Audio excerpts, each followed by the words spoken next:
후보자를 강도 높게 검증하고 판대하는 것은 야당의 역할입니다. 야당의 본분일 수도 있습니다. 그러나 그 검증 결과를 보고 최종적으로 판단하는 것은 국민의 몫입니다.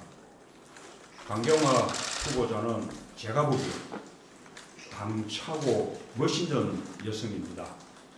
유엔과 국제사회에서 외교관으로서 능력을 인정받고 칭송받는 인물입니다. 흔히 쓰는 표현으로 글로벌한 인물입니다.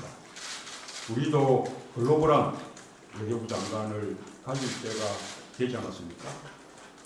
반기문 전 유엔 사무총장과 역대 외교부 장관들을 비롯한 많은 국내외 외교 전문가들이 그가 이 시기 대한민국의 외교부 장관으로 적임자라고 지지하고 있습니다. 국민들도 지지가 훨씬 높습니다. 저는 국민의 뜻에 따르겠습니다.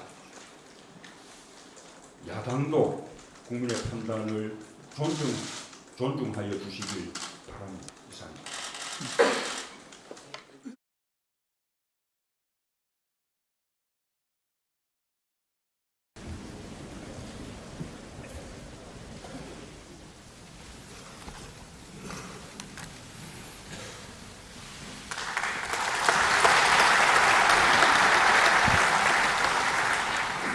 하면 되는가요? 존경하는 국민 여러분, 정세균 국회의장님과 의원 여러분, 19대 국회 때 바로 이 자리에서 당대표 연설을 했습니다. 20대 국회에서 인사드리는 것은 처음이지만 19대 국회에서 함께 활동했던 분들이 많아서 친근한 동료의식을 가지고 있습니다. 지난 5월 10일 저는 국회에서 엄숙한 마음으로 대통령 취임 선서를 했습니다. 오늘은 정부가 추가 경정 예산안을 편성한 이유와 주요 내용을 직접 설명드리고 의원 여러분의 이해와 협조를 부탁드리고자 이 자리에 섰습니다. 역대 가장 빠른 시기에 시정연설이자 사상 최초의 추경 시정연설이라고 들었습니다. 국회와 더 긴밀하게 소통하고 협치하고자 하는, 그리고 또 국회를 존중하고자 하는 저의 노력으로 받아들여 주십시오. 그러나 그보다 더 주목해 주시기를 바라는 것은 일자리 추경의 절박성과 시급성입니다. 한 청년이 있습니다. 열심히 공부해서 대학에 입학했고 입시보다 몇 배 더 노력하며 취업을 준비했습니다. 그런데 청년은 이렇게 말합니다. 제발 면접이라도 한번 봤으면 좋겠어요. 그 청년만이 아닙니다. 우리의 수많은 아들, 딸들이 이력서 100장은 기본이라고 이제는 오히려 담담하게 말하고 있습니다. 실직과 카드빚으로 근심하던 한 청년은 부모에게 보낸 마지막 문자에 이렇게 썼습니다. 다음 생에는 공부를 잘할게요. 그 보도를 보며 가슴이 먹먹했던 것은 모든 의원님들이 마찬가지였을 것입니다. 일자리가 있다고 해서 행복한 것도 아닙니다. 부상당한 소방관은 가뜩이나 인력이 부족한 상황에서 동료들에게 폐가 될까 미안해 병가도 가지 못합니다. 며칠 전에는 새벽에 출근한 우체국 집배원이 과로사로 사망했다는 안타까운 소식이 전해졌습니다.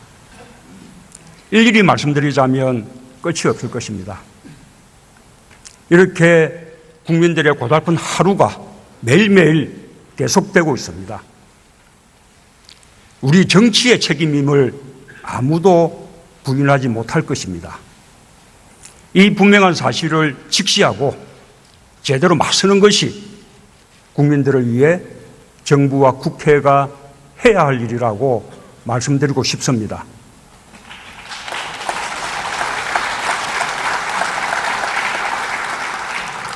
존경하는 국민 여러분, 의원 여러분, 국민의 삶이 고단한 근본 원인은 바로 일자리입니다. 누구나 아시는 바와 같이 지금 우리의 고용 상황이 너무나 심각합니다. 그래서 지난 대선 때 우리 모두는 방법론에는 차이가 있었지만 좋은 일자리 많이 만들기가 우리 경제의 가장 시급한 과제라는데 인식을 같이 했습니다. 이미 통계청에서 발표하여 보도된 내용이지만 우리의 고용 상황을 다시 한번 말씀드리면 실업률은 2000년 이후 최고치, 실업자 수는 역대 최고치를 기록하고 있습니다. 특히 청년 실업은 고용절벽이라는 말이 사용될 정도로 매우 심각합니다. 연간 청년 실업률은 2013년 이후 4년간 급격하게 높아졌고 지난 4월 기준 청년 실업률은 통계 작성 이후 최고치인 11.2%를 기록했습니다. 체감 실업률은 최근 3개월간 24% 안팎, 청년 4명 가운데 1명이 실업자입니다. 베이비붐 세대의 자녀인 에코붐 세대가 주 취업 연령대에 진입한 반면에 청년들이 취업을 희망하는 좋은 일자리는 오히려 줄어들었기 때문입니다. 이에 대한 특단의 대책이 시급히 마련되지 않으면 에코붐 세대의 주 취업 연령대 진입이 계속되는 동안 청년 실업은 국가 재난 수준으로 확대될 것이고 우리는 한 세대 청년들의 인생을 잃어버리게 될 것입니다. 저출산 고령화 대책도 아무리 많은 예산을 투입하더라도 지금까지 우리가 경험했듯이 실효성을 거두기가 어려울 것입니다.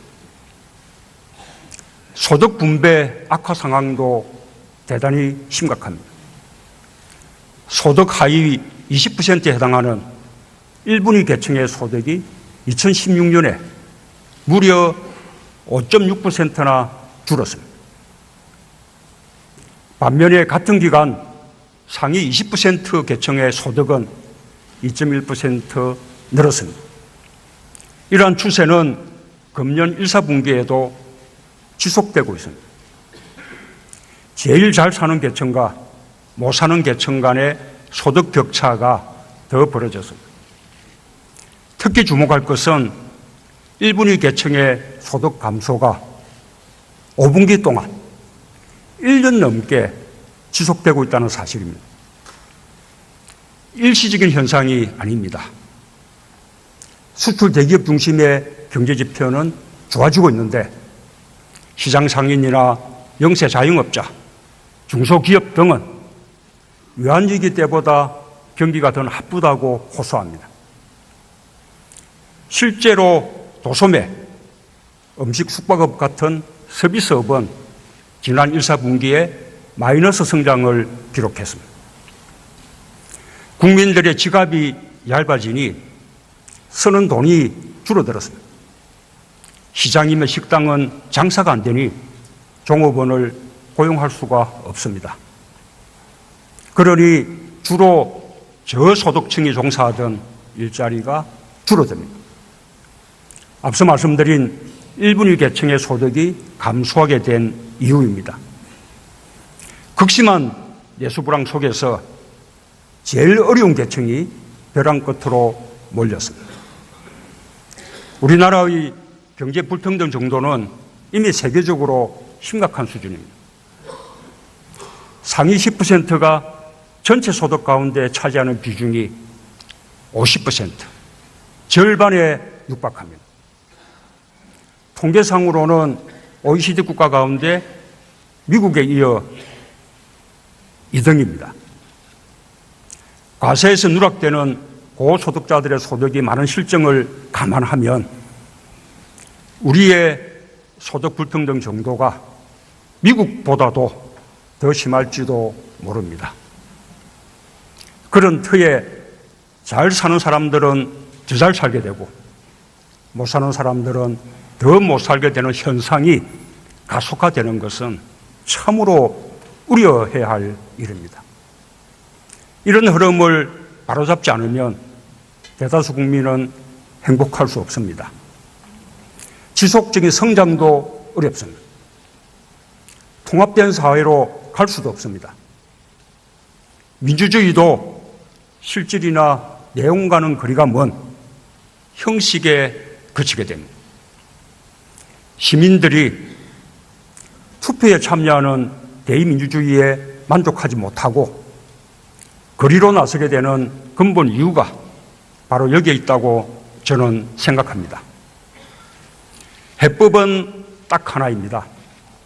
좋은 일자리를 늘리는 것입니다. 고용 없는 성장이 계속되는 것을 막아야 합니다. 성장의 결과 일자리가 생겨나는 것이 아니라 일자리를 늘려 성장을 이루는 경제 패러다임의 대전환이 필요합니다.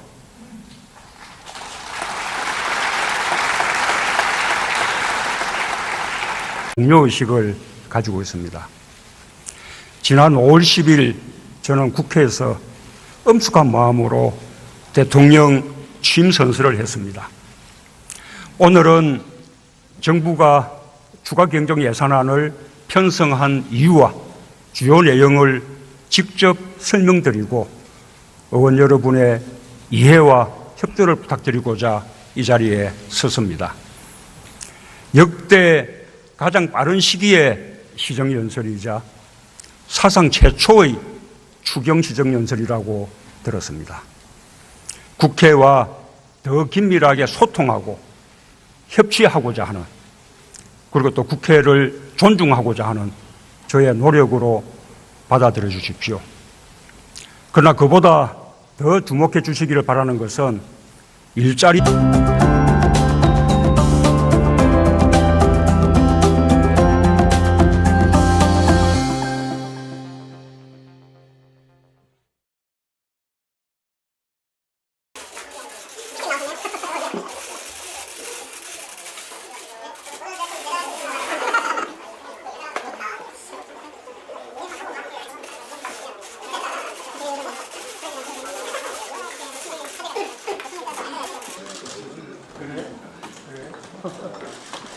청문회에서 후보자를 강도 높게 검증하고 반대하는 것은 야당의 역할입니다.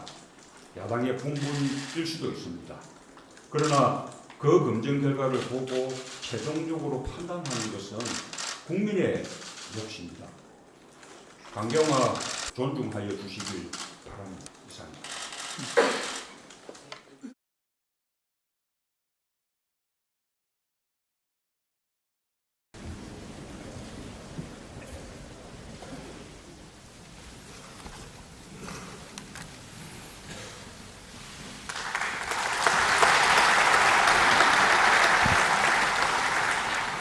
바로 시작하면 되는가요? 존경하는 국민 여러분, 정세균 국회의장님과 의원 여러분, 19대 국회 때 바로 이 자리에서 당대표 연설을 했습니다. 20대 국회에서 인사드리는 것은 처음이지만 19대 국회에서 함께 활동했던 분들이 많아서 친근한